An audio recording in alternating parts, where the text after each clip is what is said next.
Hey guys, welcome back to my channel Audible Storiology.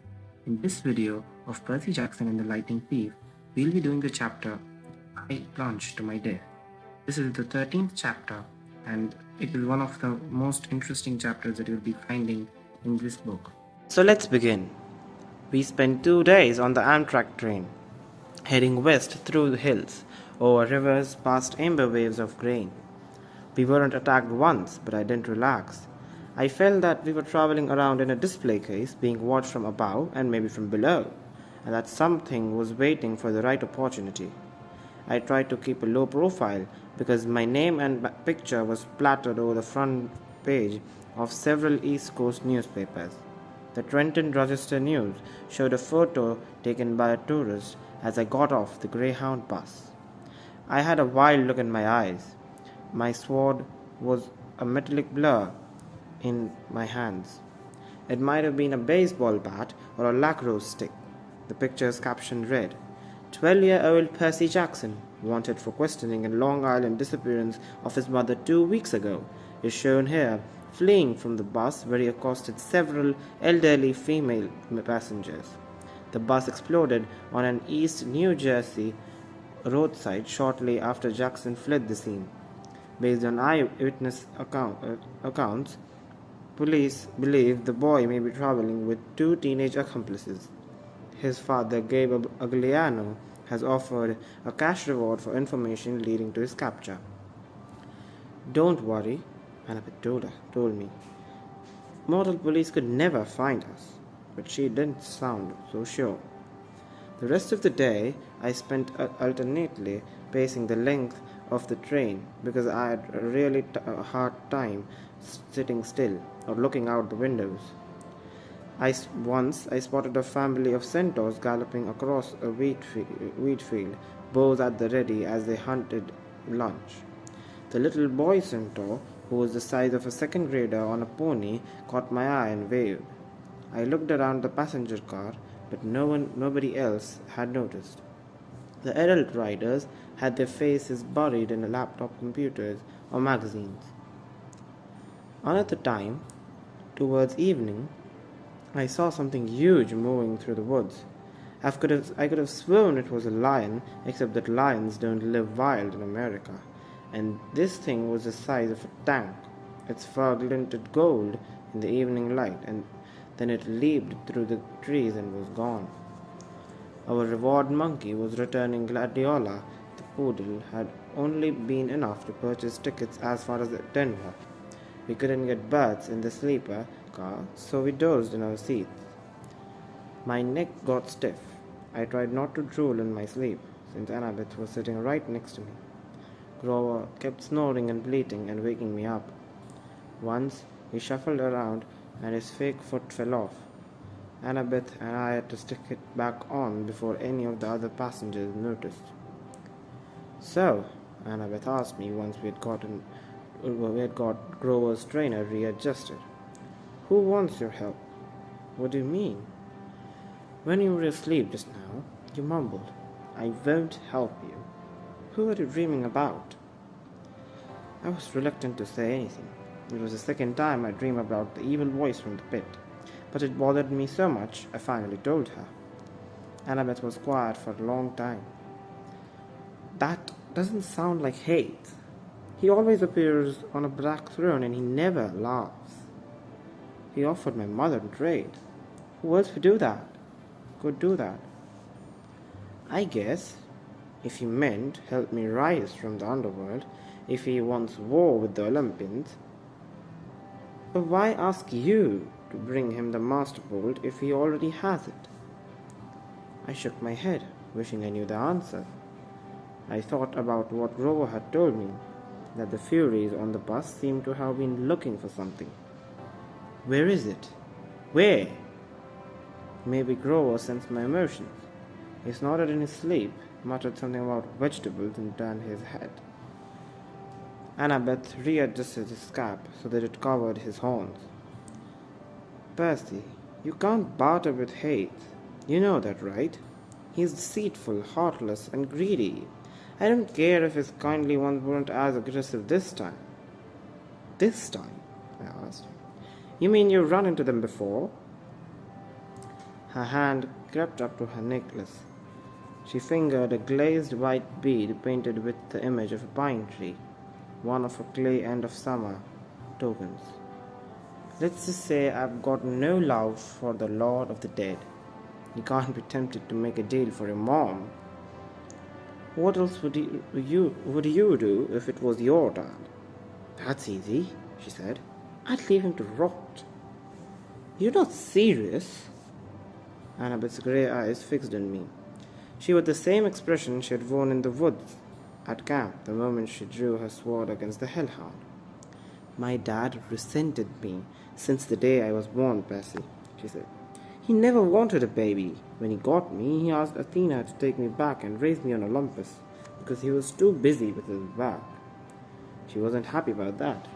She told him heroes had to be raised by their mortal parent. But how? I mean, I guess you weren't born in a hospital. I appeared on my father's doorstep in a golden cradle carried down from Olympus by Zephyr the Western. You'd think my dad would remember that as a miracle, right? Like maybe he'd take some digital photos or something, but he always talked about my arrival as if it were the most inconvenient thing that had ever happened to him.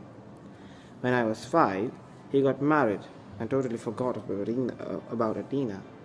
He got a regular mortal wife, and he had 2 regular mortal kids and tried to pretend I didn't exist. I stared out the train window. The lights of a sleeping town were drifting by. I wanted to make Annabeth feel better, but I didn't know how. My mom married a really awful guy, I told her. Grover said she did it to protect me, to hide me in the scent of a human family. Maybe that's what your dad was thinking. Annabeth kept worrying at her necklace. She was pinching the gold college ring that hung with the beads.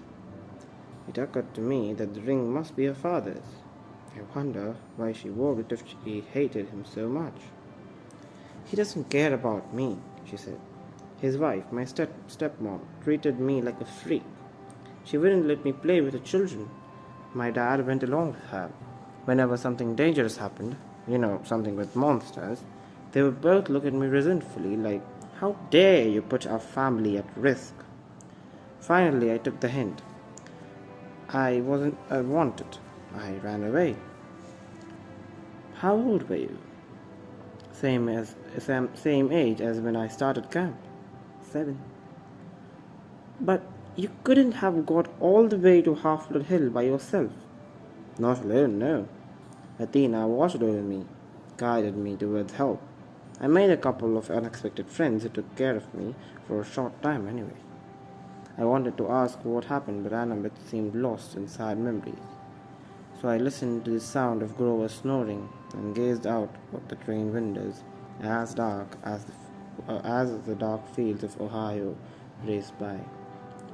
Towards the end of our second day on the train, June 13, 8 days before the summer solstice, we passed through some golden hills over the Mississippi River into St. Louis. Annabeth craned her neck to see the great grey arc, which looked to me like a huge shopping bag handle stuck on the city. I want to do that, she sighed. What? I asked. Build something like that. You ever see the Parthenon, Percy? Only in pictures. Someday, I'm going to see it in person. I'm going to build the greatest monument to the gods ever. Something that will last 1,000 years. I laughed. You, not architect. I don't know why I found it funny. Just the idea of Annabeth trying to sit quietly and draw all day. Her cheeks flushed. Yes, an architect. Athena expects her children to create things, not just tear them down like a certain god of earthquakes I could mention. I watched the churning brown water of the Mississippi below. Sorry, Annabeth said. That was mean. Can't we work together a little? I pleaded. I mean, didn't Athena and Poseidon ever cooperate? Annabeth had to think about it. I guess the chariot, she said, tentatively. My mom invented it, but Poseidon created horses out of the crests of waves, so they had to work together to make it complete. Then we can cooperate too, right? We drove into the city, Annabeth watching as the ark disappeared behind a hotel. I suppose, she said at last. We pulled into the Amtrak station downtown. The intercom told us we'd have a 3-hour stopover before departing for Denver. Grover stretched. Before he was even fully awake, he said, "Food." "Come on, good boy," Annabeth said. "Sightseeing." "Sightseeing?" "The Gateway Arc," she said. "This may be my only chance to ride up to the top. Are you coming or not?" Grover and I exchanged looks. I wanted to say no, but I figured that if Annabeth was going, we couldn't very well let her go alone. Grover shrugged. "As long as there's a snack bar without monsters." The Ark was about a mile from the train station. Late in the day, the lines to get in weren't that long.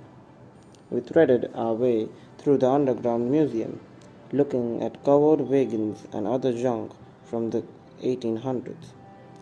It wasn't all that thrilling, but Annabeth kept telling us interesting facts about how the Ark was built. Grover kept passing me jelly beans, so I was okay. I kept looking around, though, at other people in line.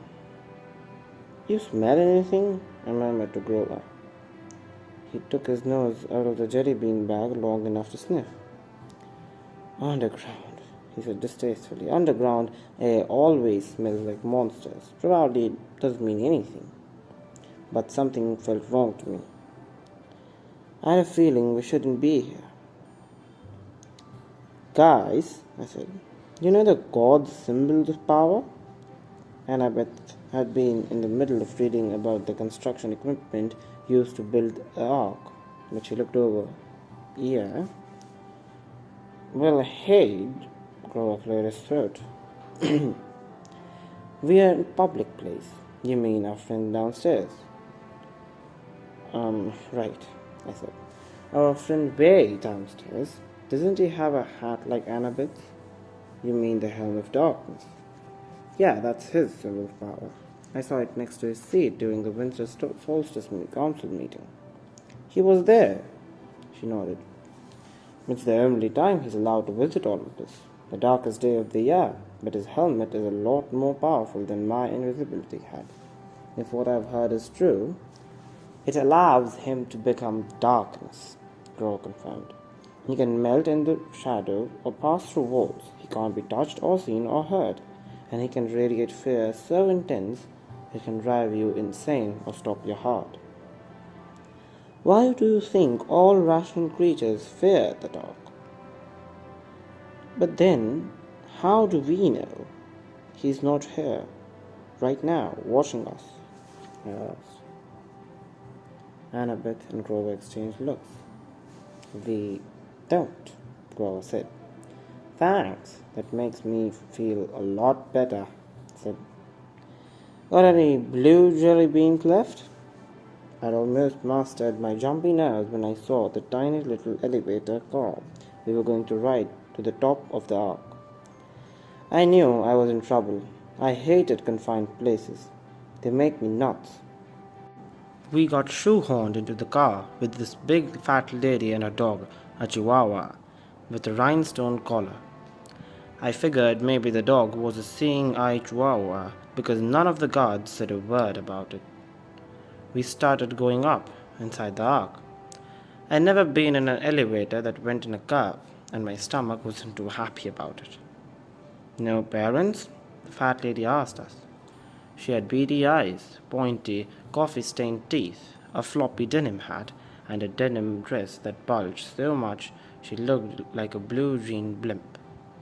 "They're below," Annabeth told her, scared of heights. "Oh, the poor darlings." The chihuahua growled. The woman said, Now, sonny, behave." The dog had beady eyes, like its owner, intelligent, and vicious. I said, Sonny, is that his name? No, the lady told me. She smiled as if that cleared everything up. At the top of the arc, the observed deck reminded me of a tin can with carpeting. Rows of tiny windows looked out over the city on one side and the river on the other. The view was okay, but if there's anything I like less than a confined space, it's a confined space 200 meters in the air. I was ready to go pretty quick. Annabeth kept talking about structural supports and how she would have made the windows bigger and designed a see-through floor. She probably could have stayed up there for hours, but luckily for me, the park ranger announced that the observation deck would be closing in a few minutes. I steered Grover and Annabeth towards the exit, loaded them into the elevator, and I was about to get in myself when I realized there were already 2 other tourists inside. No room for me. The park ranger said, Next car, sir. We'll get out, Annabeth said. We'll wait with you. But that was going to mess everybody up and take even more time. So I said, No, it's okay. I'll see you guys at the bottom. Grover and Annabeth both looked nervous, but they let the elevator door slide shut. Their car disappeared down the ramp. Now the only people left on the observation deck there were me, a little boy with his parents, the park ranger, and the fat lady with her chihuahua. I smiled uneasily at the fat lady. She smiled back, her forked tongue flickering between her teeth. Wait a minute, forked tongue? Before I could decide if I'd really seen that, her chihuahua jumped down and started yapping at me. Now, Sonny, the lady said. Does this look like a good time? We have all these nice people here. Doggy, said the little boy. Look, a doggy. His parents pulled him back. The chihuahua bared his teeth at me, foam dripping from his black lips. Well, son, the fat lady sighed. If you insist. I started foaming in my stomach. Did you just call that chihuahua your son? Chimera, dear, the fat lady corrected. Not a chihuahua. It's an easy mistake to make. She rolled up her denim sleeves, revealing that the skin of her arms was scaly and green. When she smiled, I saw that her teeth were fangs. The pupils of her eyes were sideways slits, like a reptile's. The chihuahua barked louder, and with each bark it grew. First to the size of a Doberman, then to a lion, then the bark became a roar. The little boy screamed. His parents pulled him back towards the exit, straight into the park ranger, who stood paralyzed, gaping at the monster. The chimera was now so tall its back rubbed against the roof. It had the height of a lion, with a block-caked mane, the body and hooves of a giant goat, and a serpent for a tail, a 3-meter-long diamondback growing right out of its shaggy behind. The rhinestone dog collar still hung around its neck, and the plate-sized dog tag was now easy to read. Chimera, rabble, fire-breathing, poisonous. If found, please call Tartarus. EXT 954. I realized I hadn't even uncapped my sword. My hands were numb. I was 3 meters away from the chimera's bloody maw, and I knew that as soon as I moved, the creature would lunge. The snake lady made a hissing noise that might have been a laughter. Be honored, Percy Jackson. Lord Zeus rarely allows me to test a hero with one of my brood. For I am the mother of monsters, the terrible Echidna. I stared at her. All I could think to say was, Isn't that a kind of anteater? She howled, her reptilian face turning brown and green with rage. I hate it when people say that. I hate Australia, naming that ridiculous animal after me. For that, Percy Jackson, my son shall destroy you. The chimera charged, its lion teeth gnashing. I managed to leap aside and dodge the bite. I ended up next to the family and the park ranger, who were all screaming now, trying to pry open the emergency exit door. I couldn't let them get hurt. I uncapped my sword, ran to the other side of the deck, and yelled, "Hey, Chihuahua!" The chimera turned faster than I would have thought possible. Before I could swing my sword, it opened its mouth, emitting a stench like the world's largest barbecue pit, and shot a column of flame straight at me. I dived through the explosion. The carpet burst into flames. The heat was so intense it seared off my eyebrows. Where I had been standing a moment before was a ragged hole in the side of the ark, with melted metal steaming around the edges. Great, I thought. We just blowtorched a national monument. Riptide was now a shining bronze blade in my hands, and as the chimera turned, I slashed at its neck. That was my fatal mistake. The blade sparked harmlessly off the dog collar. I tried to regain my balance, but I was so worried about defending myself against the fiery lion's mouth, I completely forgot about the serpent tail until it whipped me around and sank its fangs into my car. My whole leg was on fire.